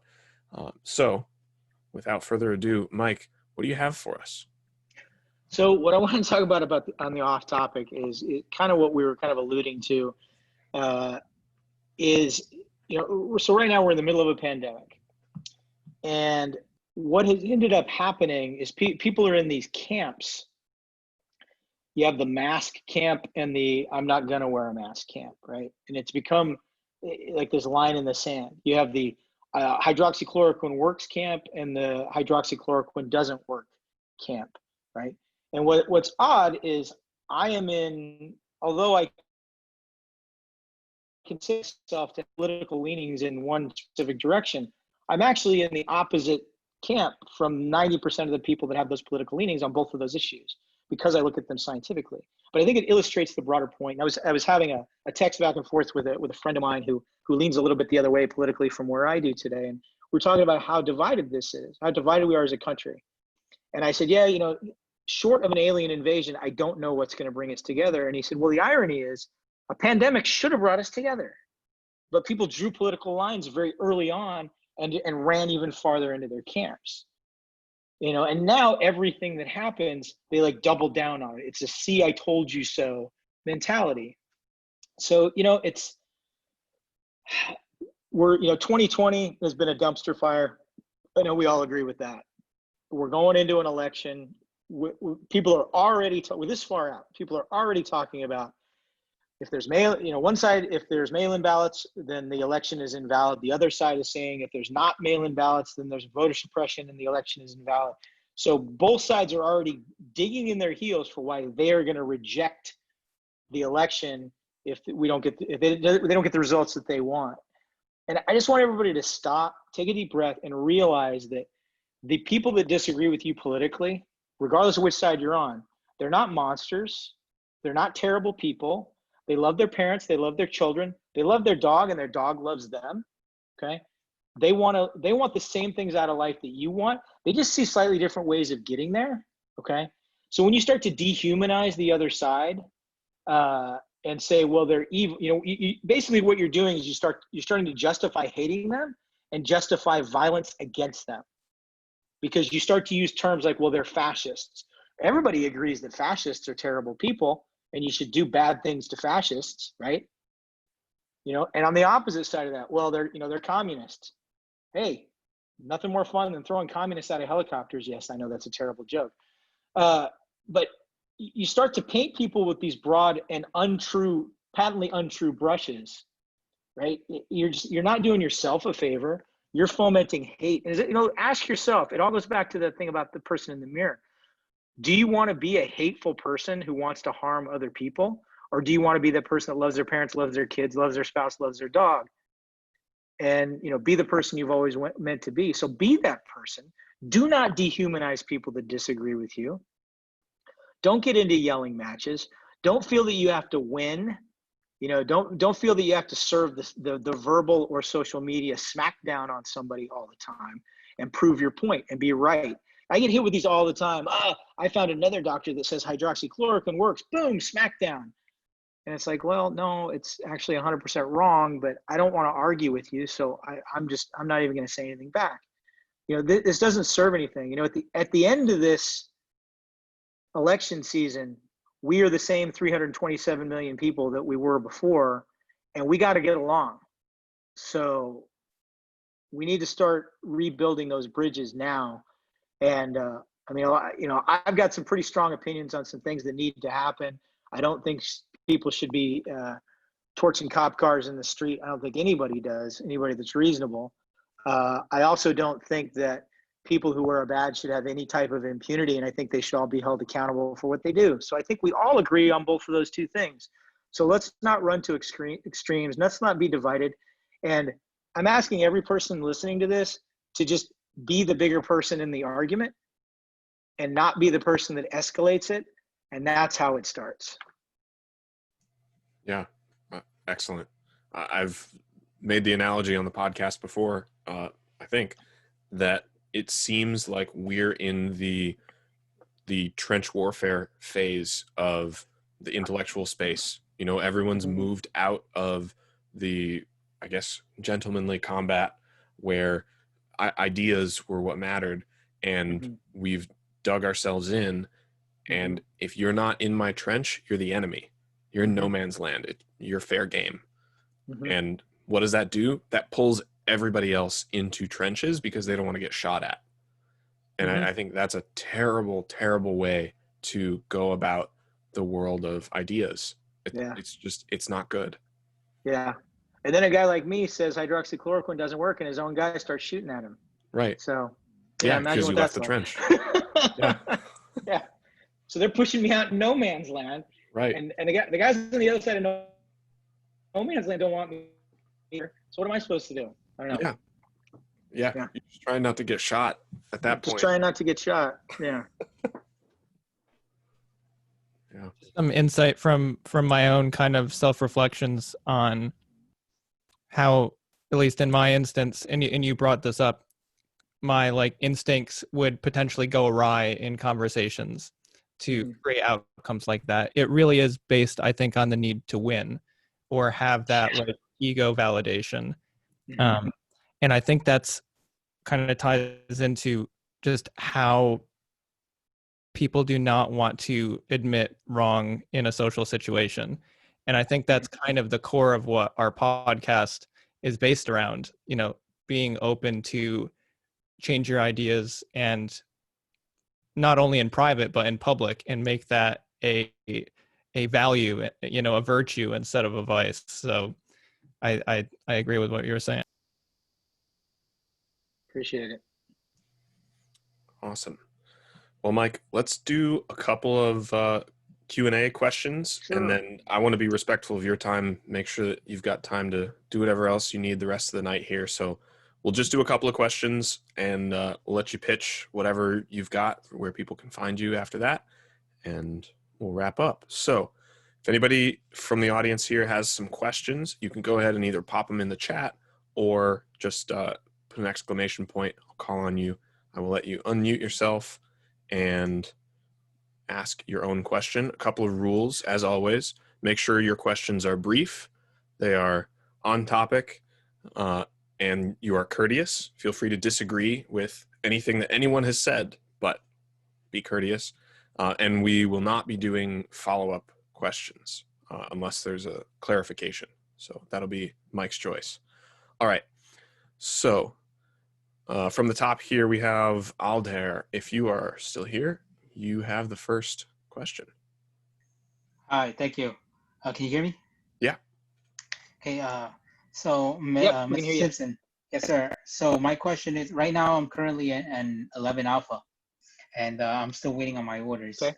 With COVID, I couldn't go. But so the biggest thing that I've learned so far is that I have to listen to my NCOs, and yes. just understand the mission to pretty much do my job with my platoon sergeant. So my question to you then is, because I'd like to go in the future, once I become a first lieutenant, is to try out for selection. That's actually something that I want in my future. My question to you then is, what is it that is required for an officer because I know that the senior NCOs and NCOs are usually the ones that are doing the things with the Joes, but officers on the other hand, they have like they have like a burden of responsibility, but they're not always there. So Right. what is it that what would you ideally see in an officer when it comes to leadership, so that they're effective with their platoon? Yeah. So there's a very old saying in the military that that the NCO says to the officer is, "Sir, it's your mission, but they're my men," right? And I think that is that's kind of a microcosm of kind of the broader answer. Is basically what it amounts to is you are always as an officer going to be an extension of the commander's intent, right? So you're about the what. We have to take this hill, take this objective, whatever it might be. A level above you is about the why. So you're not necessarily going to know that all the time. Although you need to kind of distill as much of that why as you can down to your men, because it's going to help motivate them. The how is going to be a little bit more coming from your NCO, because he has the experience. He understands where the strengths and weaknesses of that platoon are. And so he's going to be a little bit more instrumental in the fine details of the plan. So I would encourage you to listen to him heavily on that. You need to hold your NCOs accountable, because it really is true. Your job when you get there is to listen and to put a lot of faith in that NCO. But I would be lying if I said 100% of NCOs are outstanding and are always going to do the right thing. So I did know some officers in their career that had to fire the first NCO they ever worked with. And I hope that's not the case for you. And it probably won't be, because those guys are rare. But I would say listen, and really listen to your men, your NCOs and your junior enlisted, and also always share as much information as you can, not at the expense of talking just to talk. There's nothing that a Joe hates more than all the other platoons are out of formation and have gone in the barracks and they're off for the weekend, and we're still standing out here talking. There's nothing that a Joe hates more than that. But whenever it comes to sharing information, so that they're kept in the loop, don't turn them into mushrooms, kept in the dark and fed only shit. Give them as much information as possible at all times, so that they stay engaged at all times, and look to cultivate those leaders, and ask for feedback. Don't ever be afraid to ask for feedback. What do you think? What am I doing right? What am I doing wrong? And lean heavily on the other platoon leaders that are in your company, who got there maybe a little bit before you. Don't trust 100% of what they say, but when it comes to getting the lay of the land, that's going to be really important. And ask. I would give you this advice too. When you first get there, ask all the other platoon leaders, in their opinion, who the best platoon sergeant in the company is, and see who that is.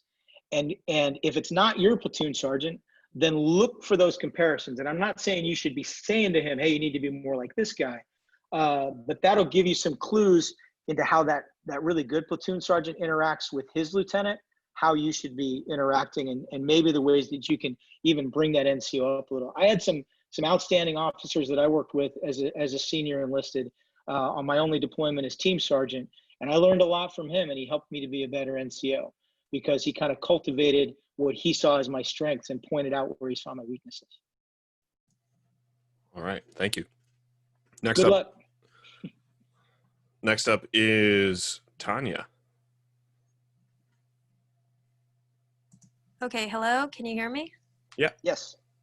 Okay, great. So thank you for the presentation. It was wonderful.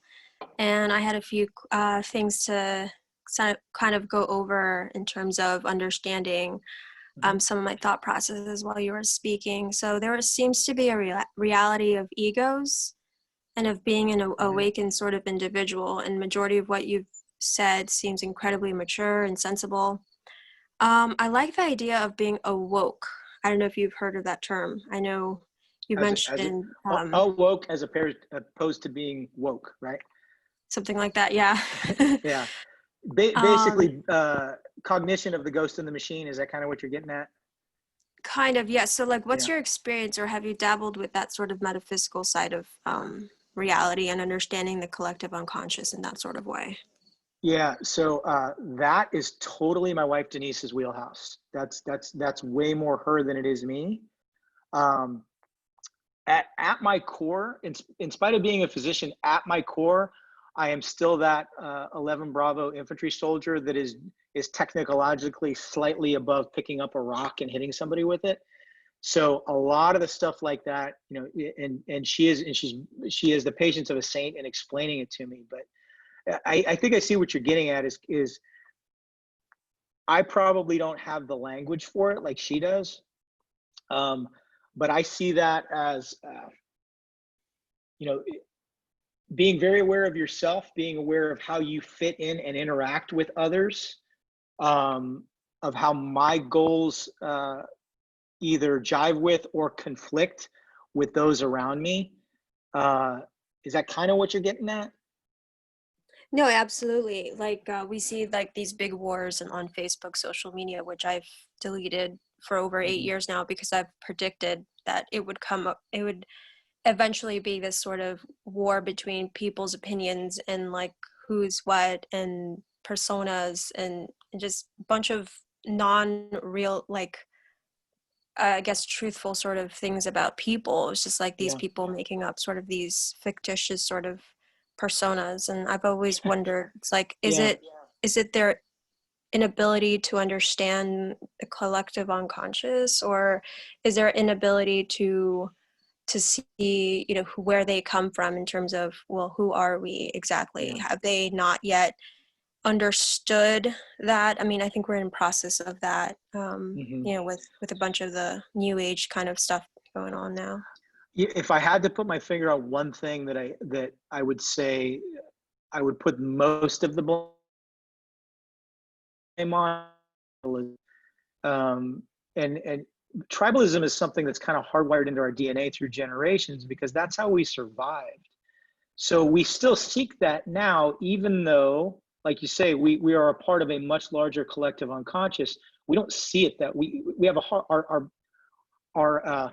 our primate brain has kind of a difficult way of looking at it that way because we're looking at a lot more in the terms of our tribe. And you know, I look around, I want to see people in my tribe that are similar to me, whether that, you know, that might mean in appearance, that might mean in thought, you know, whatever it might be. And people are still seeking that. So I think that most of the blame kind of falls on that. But you know, that we talked about trench warfare earlier. If everybody's in their trenches, all they can see is the guns across no man's land facing them and the barbed wire and everything else. But if you were to get into a hot air balloon on Christmas Day and float up above that, you would see soldiers in both trenches sitting down carols and having fellowship together.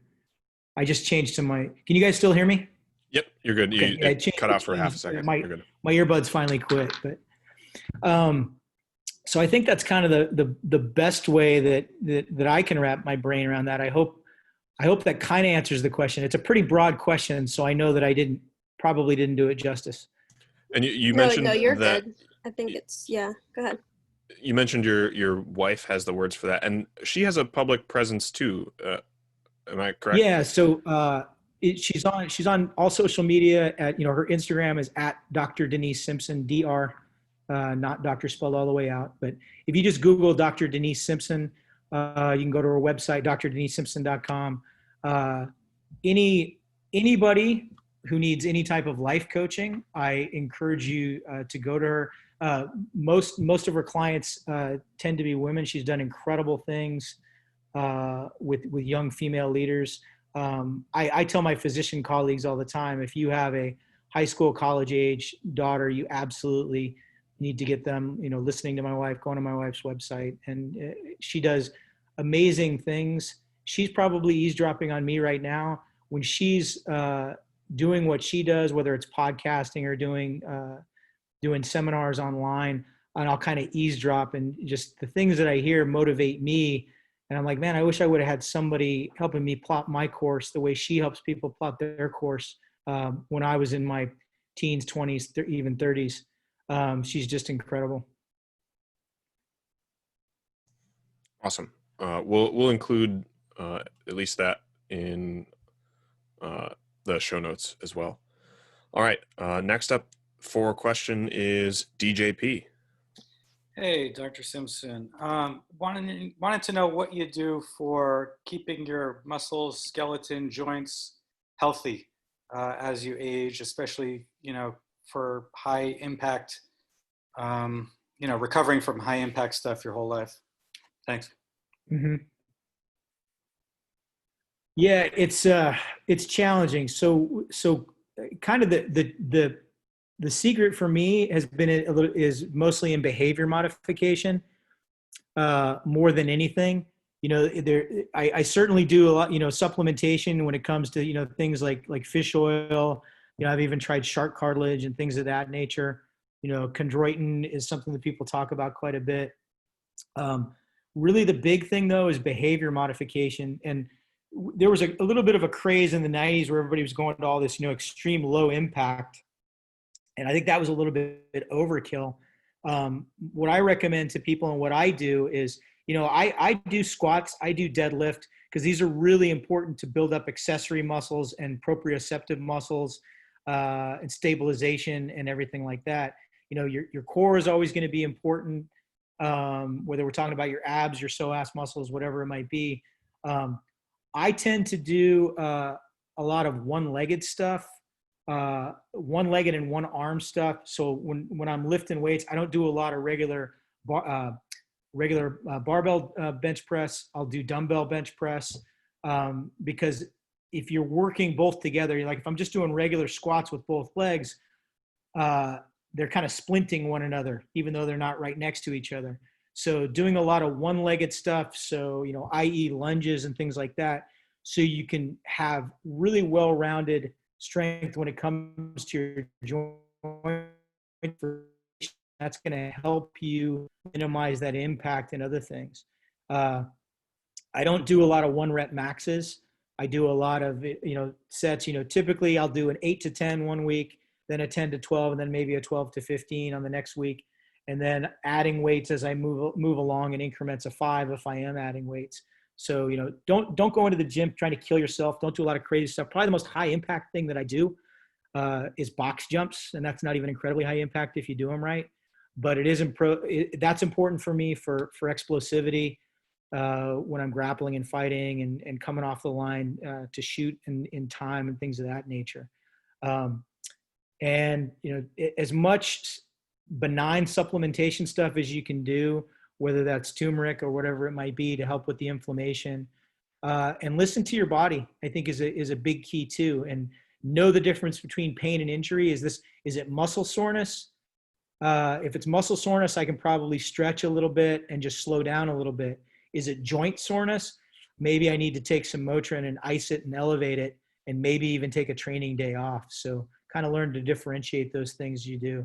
And then good diet, plenty of water. 16 ounces of water when you wake up in the morning, because your joints absorb your free water overnight. Your blood is the most viscous it ever is the moment you wake up in the morning. So you need to thin out your blood a little bit and also help to get some more liquids into your vertebral discs and everything else. Thanks. Awesome. Thank you. All right. Thank you guys for your questions. And Doc, Mike, you have been very generous with your time. This was awesome. If anybody is interested in finding you, I know we mentioned the podcast, anywhere where you're working on projects, anything else you want to pitch, let people know how they can get to follow up with you, see what you're doing. If you go to drmikesimpson.com, I almost said drdenisesimpson.com. You go to drmikesimpson.com, that's my website. There you can get on my mailing list. There's if you scroll down to the bottom of the page and click subscribe, you get on a mailing list. So when I have new things going on, I send that out. You can ask me a question directly, click contact, and that's a form that goes directly to me. You can shop my affiliates there. You can buy my individual first aid kits there. And that also has links to my Facebook, my Instagram. So if you don't want to hunt me there, you can just go to my website and then click the links from there so you can find me. Awesome. Well, again, thank you very much. This was an awesome episode. It was great to get to meet you and talk to you. And I will continue listening to your podcast and absorbing all your awesome content. Any closing thoughts as we wrap up? No, to quote Bill and Ted, be excellent to each other. Nice. Great. Well, thank you very much.